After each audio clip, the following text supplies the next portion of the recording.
They said the Alpha King would die before sunrise. What terrified them was what came after. The bells of Blackthorn Citadel had not rung in 3 days. No celebrations. No royal announcements. No music drifting through the towering halls of stone. Only silence. Heavy, suffocating silence that seemed to settle over the kingdom like a storm cloud that refused to move on. Beyond the castle walls, thousands waited for news. Merchants whispered in crowded streets. Travelers lowered their voices at roadside inns.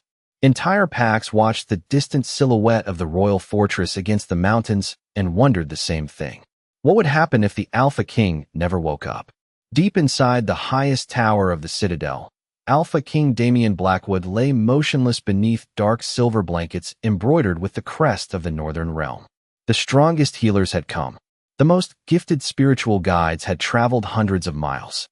Scholars, physicians, and gifted wolves from every corner of the kingdom had entered the chamber carrying hope.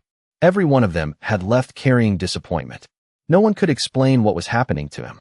His heart still beat. His breathing remained steady. Yet his eyes never opened. His voice never returned. It was as if some unseen force had locked him behind a door no one else could reach. "He can still hear us," one healer had insisted during the first week. "Then why doesn't he answer?" another replied. No one had an answer for that. The uncertainty frightened people more than any enemy ever could. Damian Blackwood was not only a king. He was the foundation holding dozens of territories together. The protector who had spent years ending rivalries and bringing peace to packs that had once hated one another. Without him, fear had begun spreading through the realm like cracks through frozen glass.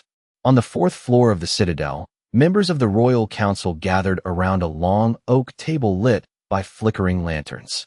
Their faces looked older than they had a month ago. Tired. Defeated. The physicians have failed. The healers have failed. The priests have failed. One voice after another echoed through the chamber. Finally, Lord Harrington, the king's advisor, lowered his gaze to the stack of reports before him. "Then we have reached the end." The room fell silent. No one argued. No one protested. Because deep down, they all feared he was right. After a long pause, another council member spoke quietly. "There is one option left." Several heads lifted. "An Omega." The word lingered in the room. Not because it sounded promising. Quite the opposite. It sounded desperate. "You want to send an Omega to the king?" someone asked. "Why?" "Because we have nothing else." The council exchanged uneasy looks. It was not a strategy. It was not a plan. It was the final choice people made when hope had already run out. Far below the tower, in a quiet corner of the Citadel's infirmary, a young Omega named Evelyn Hart carefully folded clean linens beside a window overlooking the snowy courtyard. She had no idea that her life was about to change. No idea that powerful men were speaking her name for the first time. No idea that while an entire kingdom searched for a way to save their king, destiny had already chosen someone no one considered important enough to notice. If someone had asked Evelyn Hart what she expected from her future, she would have laughed softly and said, "Nothing remarkable." For 24 years, that had been the safest answer. Expectations only led to disappointment. The infirmary where she worked sat along the eastern side of Blackthorn Citadel, tucked between a stone garden and the old archive building. Most people barely noticed it. That suited Evelyn just fine. She spent her days changing linens, organizing supplies, delivering tea, and helping patients feel comfortable during long recoveries. It was quiet work. Invisible work. The kind of work people only noticed when it stopped being done.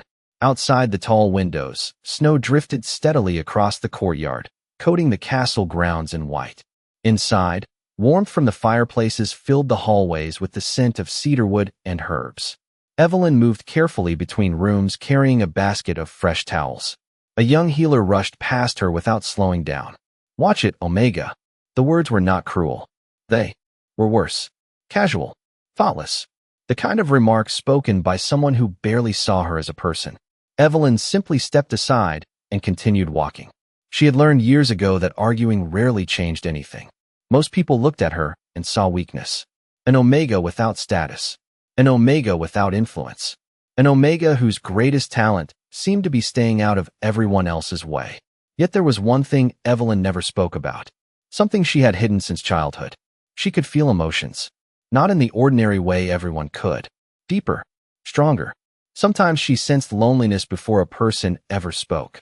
Sometimes she felt grief sitting quietly beneath a smile. Sometimes she knew exactly when someone needed comfort without being told. Her mother had once called it a gift. Her father had called it imagination. The world called it useless. In a kingdom that valued strength, strategy, and power, empathy earned very little respect. You spend too much time worrying about other people, one supervisor often told her. Maybe that was true, but Evelyn could never ignore what she felt. That afternoon, she paused outside an elderly patient's room. The man was staring silently through the window, his untouched lunch tray resting nearby. Evelyn stepped inside and set a fresh blanket over his shoulders. "Missing home?" she asked gently. The old man blinked and looked at her in surprise. "How did you know?" Evelyn smiled. "Lucky guess." He smiled back for the first time all day. Moments like that mattered to her. Small moments. Quiet moments. They reminded her that being seen could sometimes heal things medicine could not reach. As evening settled over the citadel, shadows stretched across the snowy grounds. The hallways grew quieter. Most workers prepared to return home. Evelyn was folding the final stack of linens when footsteps echoed down the corridor. Several pairs. Heavy. Purposeful. She looked up. 3 royal guards approached, their dark uniforms unmistakable. The entire infirmary seemed to freeze. Conversation stopped. Healers exchanged nervous glances. The guards walked straight toward her. Evelyn felt her stomach tighten. "Evelyn Hart," the tallest guard asked. "Yes. You are to come with us." The room fell silent. Every eye turned toward her. "Did I do something wrong?" she asked quietly. The guard's expression softened for the briefest moment. "No," he hesitated. "The Royal Council has requested your presence." Confusion rippled through the room. Evelyn felt it immediately.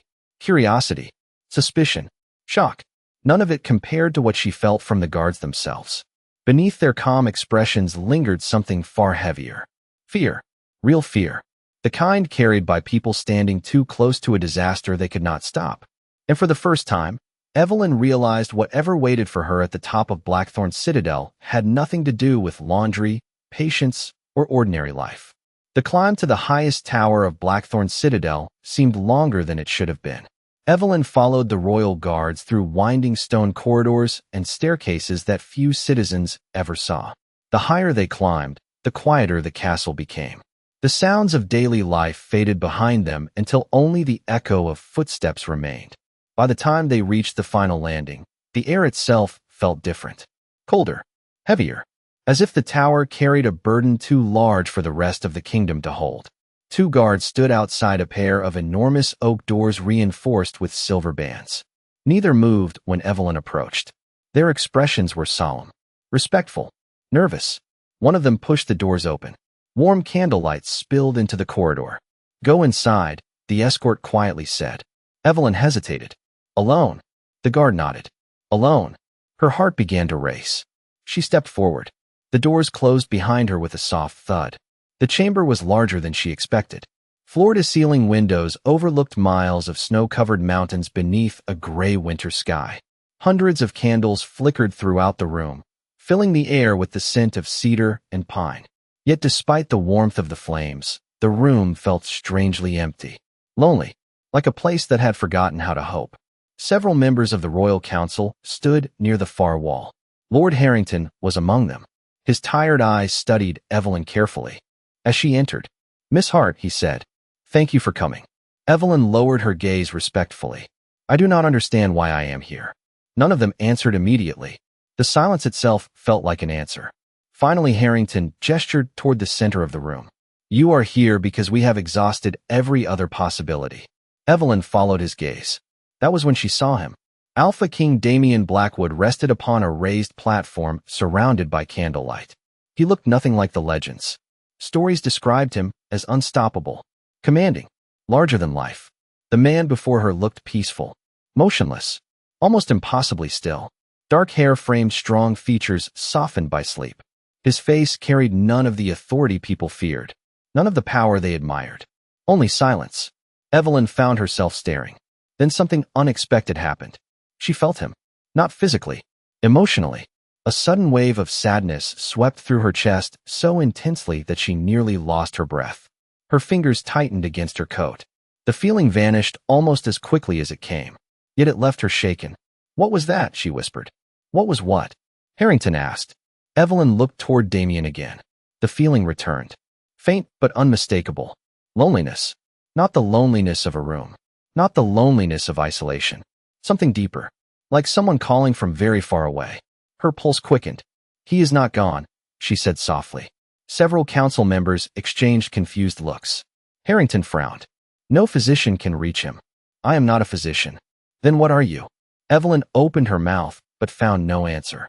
She had spent her entire life believing her gift was insignificant. Yet standing here, she could feel something no one else seemed to notice. Beneath the silence, beneath the stillness, beneath whatever invisible barrier trapped the king, someone was waiting. Someone was listening.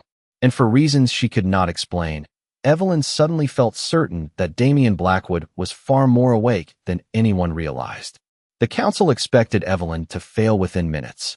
She could feel it every time she glanced toward the men gathered along the wall. Their expressions remained polite, but beneath the surface lived resignation. They had already said goodbye to their king in their hearts. They were simply waiting for reality to catch up.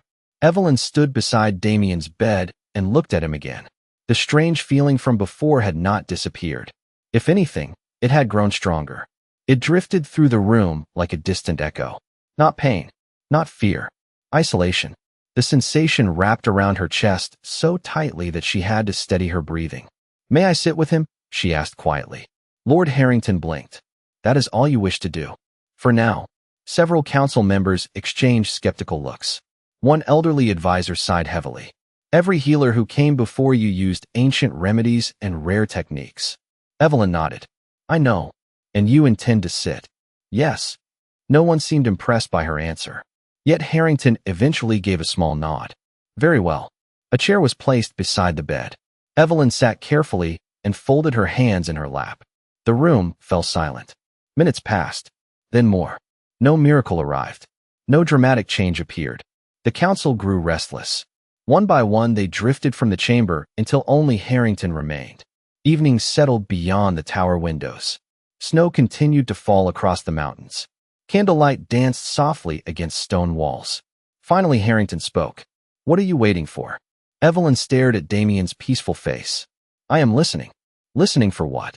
She hesitated. The answer sounded foolish even to her. "For him." Harrington studied her for several moments before quietly leaving the room. When the door closed, Evelyn found herself alone with the sleeping king. For the first time all day, she relaxed. The silence felt different now, more intimate. She leaned back in her chair and looked toward the snowy horizon beyond the windows. "I do not really know why they brought me here," she admitted softly. "I am not important. I am not powerful. I am not even sure I belong in this room." Damien remained motionless. Evelyn smiled faintly. That probably sounds ridiculous. She expected nothing in return. Yet as she continued speaking, the strange loneliness surrounding him seemed to shift. Barely, almost imperceptibly, like a distant voice turning toward a sound. Encouraged, she kept talking. She spoke about the infirmary, about patients who pretended not to be afraid, about children who always asked too many questions, about the first snowfall of winter. Simple things, ordinary things. Hours slipped by unnoticed. Outside, darkness settled across Blackthorn Citadel. Inside, candle flames glowed warmly against the stone. Then it happened. For the briefest moment, Evelyn felt something she had not sensed before. Not loneliness. Relief. Tiny. Fleeting. But real. Her breath caught. She looked toward Damien. Nothing about him appeared different. Yet deep inside, she felt a certainty she could not explain. Somewhere beyond the silence trapping him, beyond whatever invisible prison held him captive, the king had heard her. And for the first time since entering the tower, Evelyn no longer felt like she was speaking to someone asleep. She felt like she was speaking to someone trying desperately to find his way home. The next morning, Evelyn returned to the tower before sunrise. No one had ordered her to come back. No one had asked her to continue. Yet something inside her refused to stay away. The moment she stepped through the chamber doors, she felt it again. That distant presence. Faint but steady, like a lantern glowing somewhere beyond a thick winter fog. Damien remained exactly as she had left him, motionless beneath the silver blankets. Silent. Yet the overwhelming loneliness that had surrounded him the day before seemed different now. Less sharp, less desperate. Evelyn set a small tray of tea beside her chair and sat down. Outside the windows, pale morning lights spread across the mountains. Snow sparkled across the valleys below. For several minutes, she simply watched the sunrise. Then she smiled softly. "You should see this," she said. "The whole world looks silver today." The room remained quiet. Evelyn folded her hands together. "When I was little, my mother used to say winter mornings were proof that the world always gets a second chance." She laughed quietly. I never understood what she meant. Hours passed. Servants entered and left. Guards rotated positions outside the doors. Advisors occasionally checked on the king. Evelyn barely noticed. She simply kept talking. Not because she expected a response, because somehow it felt important. She told Damien about the old gardener who secretly named every tree in the castle grounds. She described a little girl in the infirmary who insisted her injured rabbit understood human conversation. She shared stories that no king would normally hear. Small stories, human stories, the kind that often disappeared beneath responsibility and power. By late afternoon, Lord Harrington entered the chamber carrying several reports. He stopped when he noticed Evelyn speaking beside the bed. "You are still here." "Yes." "And you have been talking to him all day?" "Mostly." Harrington looked unconvinced. "You truly believe he can hear you?" Evelyn glanced toward Damien. "I know he can." The advisor studied her face carefully. "How?" She hesitated. "Because every time I speak, it feels like someone is listening." Harrington did not answer. Yet for the first time, he did not dismiss her words either. Evening arrived. The sky beyond the windows darkened to deep blue. One by one the candles were lit throughout the chamber. Evelyn stood and stretched her stiff shoulders. She was preparing to leave when her gaze settled on the king once more. Something bothered her. Everyone called him the same thing. "Your Majesty," "Alpha King," "Sire." Titles, formalities, distances. Yet whenever people spoke about him, they never sounded as though they were speaking to a person. They spoke to a symbol, a crown, a legend. Evelyn stepped closer. "I wonder if anyone remembers what it feels like to simply be Damien." The name slipped from her lips naturally. Unplanned, gentle, Damien. The effect was immediate. A strange warmth rushed through the room. Not visible, not dramatic, yet undeniable. Evelyn felt it pulse through her chest like a heartbeat. Her breath caught. For one suspended moment, the loneliness vanished completely. Then, from the bed beside her, a single finger moved. The movement lasted less than a second. A single finger. A tiny motion that most people would have missed. Yet within moments the entire tower erupted into activity. Servants hurried through hallways. Advisors abandoned meetings. Physicians rushed up winding staircases carrying journals and instruments. By midnight, Damien's chamber was filled once again with experts searching desperately for explanations. None of them found one. It could have been involuntary. A natural response. A reflex. Evelyn listened quietly from her chair beside the bed. Every explanation sounded reasonable. None of them felt correct. Because she had felt the change before it happened. The loneliness had vanished. Not faded. Vanished. As though someone had finally found a light in the darkness. The next morning, Lord Harrington entered carrying several reports. His tired expression had softened for the first time in weeks. "The kingdom already knows," he said. "News travels quickly." Evelyn looked up from the book she had been reading aloud. "They know he moved?" Harrington nodded. "Hope is spreading again." The advisor glanced toward Damien. "Whatever happened yesterday, continue doing it." Evelyn lowered her eyes. "I am not doing anything special. Perhaps that is exactly why it is working." After he left, silence settled over the room once more. Snow drifted outside the windows. Candlelight flickered against stone walls. Evelyn closed the book in her lap and studied Damien carefully. "You know," she said softly, "everyone keeps trying to solve you." Her smile was small but genuine. "Maybe they should try understanding you instead." She hesitated, then spoke the name again. "Damien."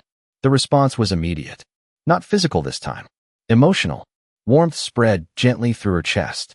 It felt like standing near a fireplace after a long winter walk. Familiar. Comforting. Real. Evelyn froze. She had spent her entire life sensing emotions from other people. Never once had she felt them return. Yet now she could feel something reaching back. Not words.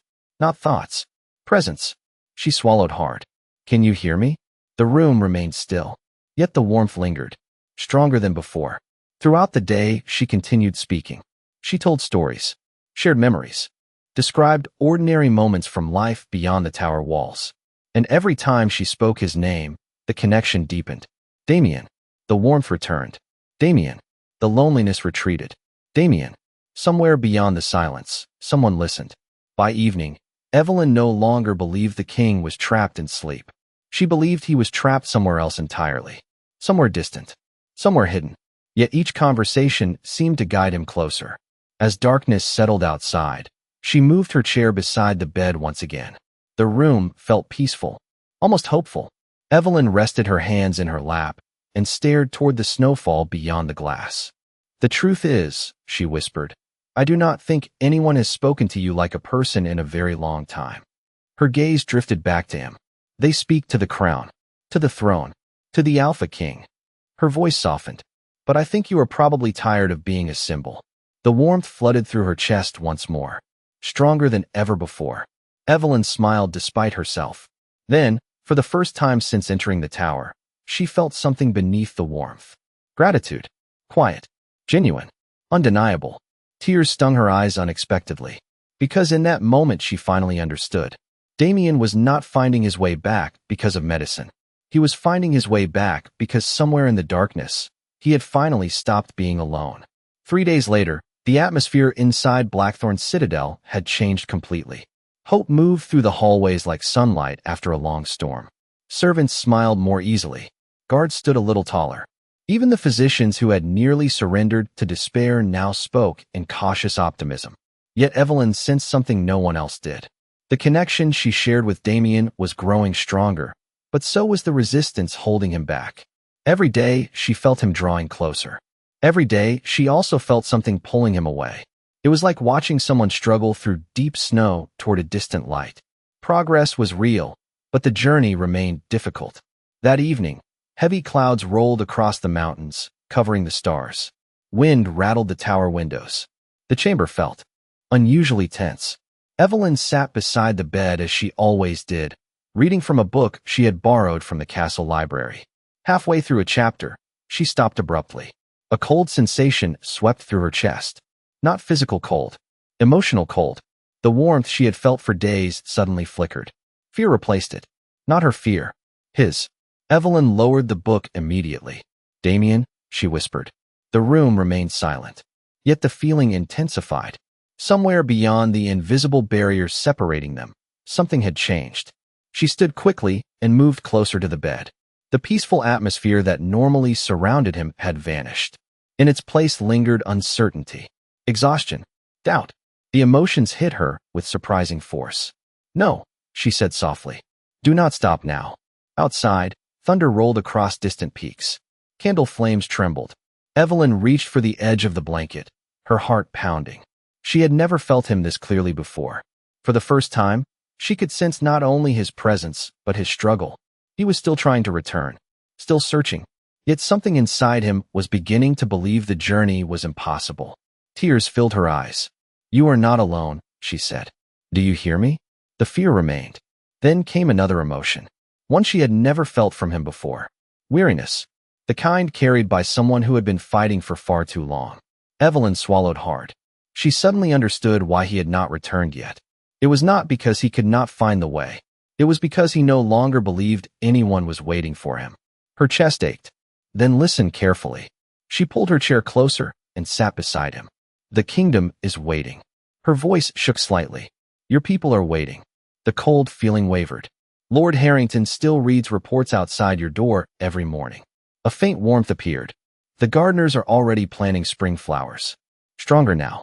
And there is a little girl in the infirmary who keeps asking when the king is coming home. The fear began to fade.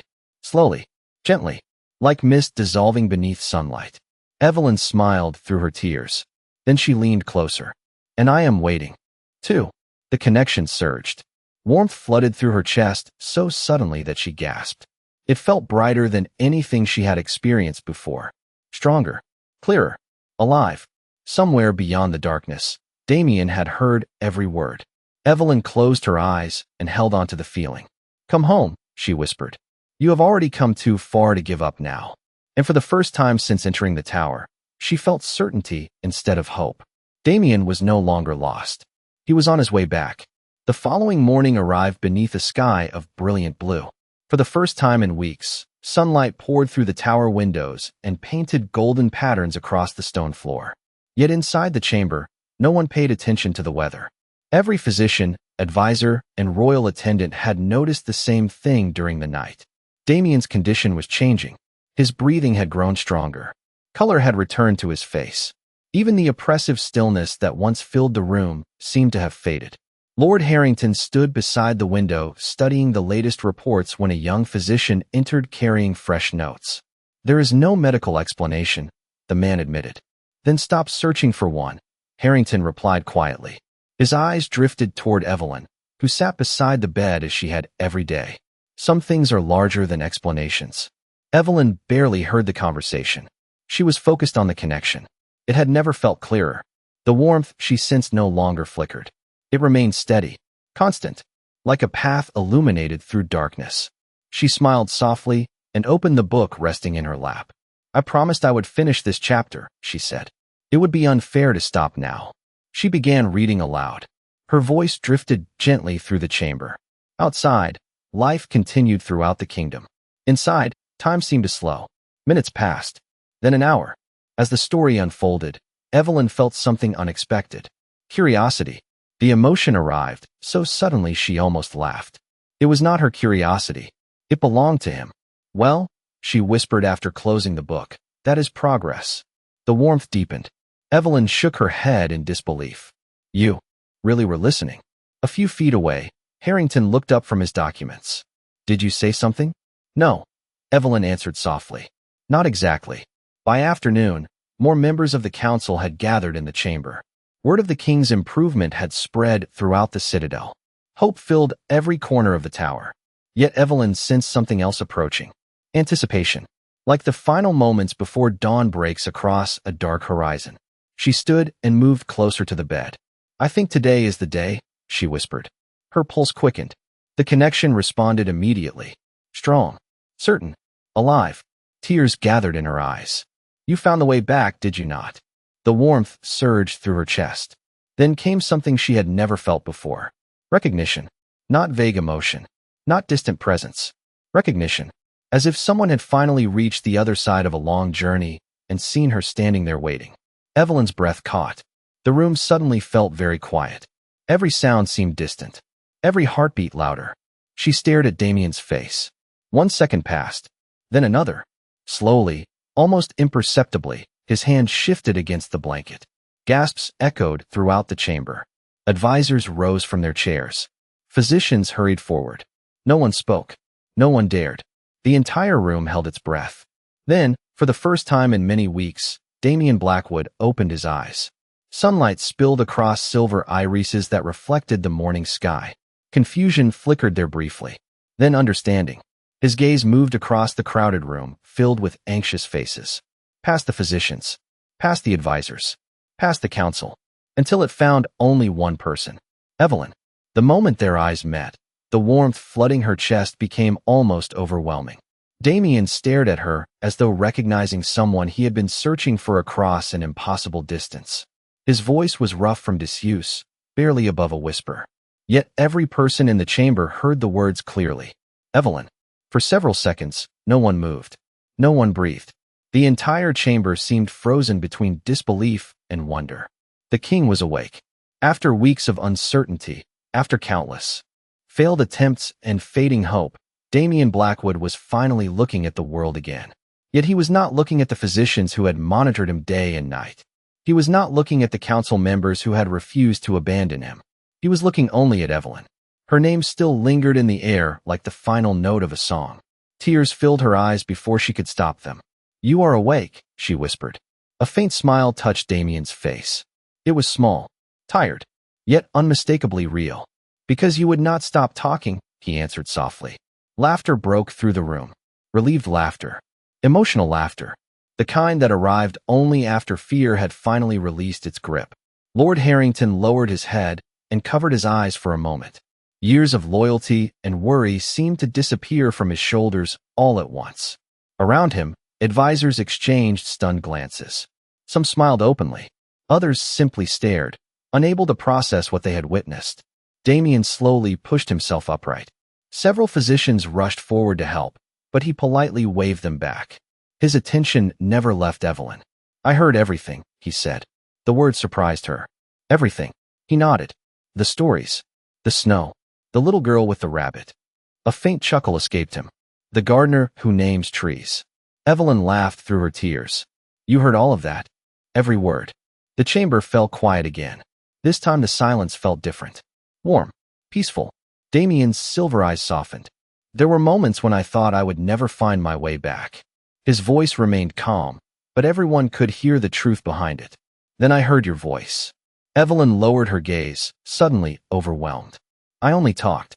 "No," Damien shook his head gently. "You stayed."